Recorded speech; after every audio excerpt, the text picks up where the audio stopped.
Hi, thank you very much for coming today. My name is Shane. I'm a history major here at UCF. And my question has to do with the religious history in the Mediterranean.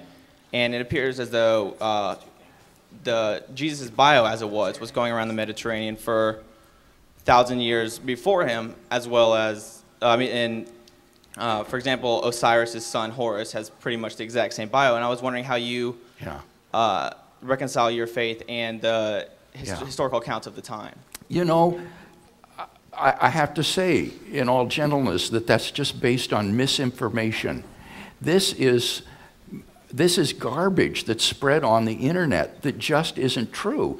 And what's really funny about this is that these people who say this kind of thing never seem to quote the primary sources. They tell you that this is in Osiris or Horus, but you never see the primary sources quoted. When you look at the primary sources, you find out they're not at all parallel to the Gospels. And this movement to try to explain Jesus of Nazareth and Christianity against the backdrop of pagan mythology, Greco-Roman and other religions, was very popular back around the late 1800s or so in Germany.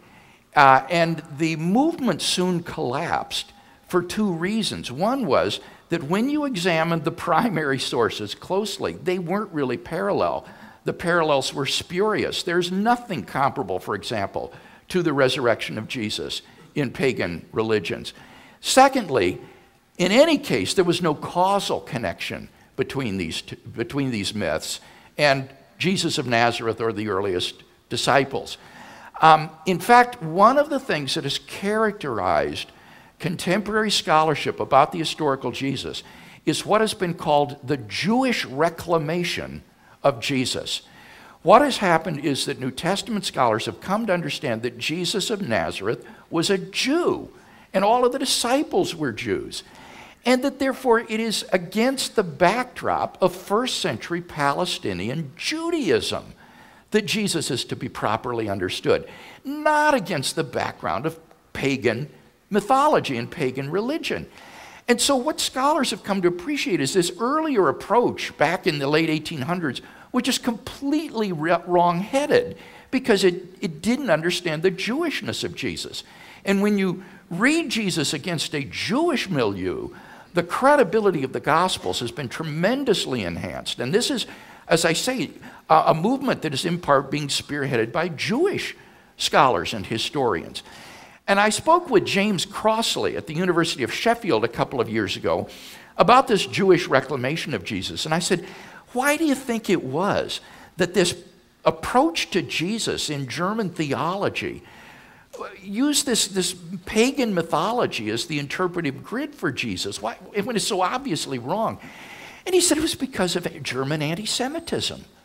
And all of a sudden, the light just sort of went on for me. I thought, oh man, this is exactly the same sort of anti-Semitism that led to National Socialism in Germany right up through the Second World War.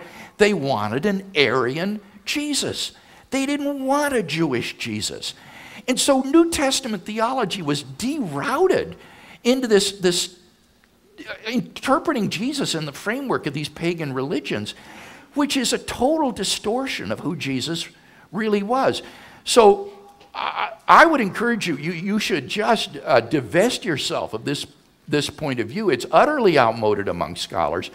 There's a very good article that I can refer you to on this. It's by Mark Foreman, and it's going to be in the volume called Come Let Us Reason, which is being edited by myself and Paul Copan with Broadman and Holman. It's coming out probably in a month or two.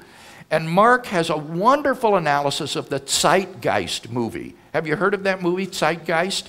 It makes this claim about Horus and Egyptian religion. And Mark Foreman just takes this to pieces. I mean, it's a piece of theological and historical dismantlement. So look at Foreman's piece if you don't believe me and see if what I've said isn't correct.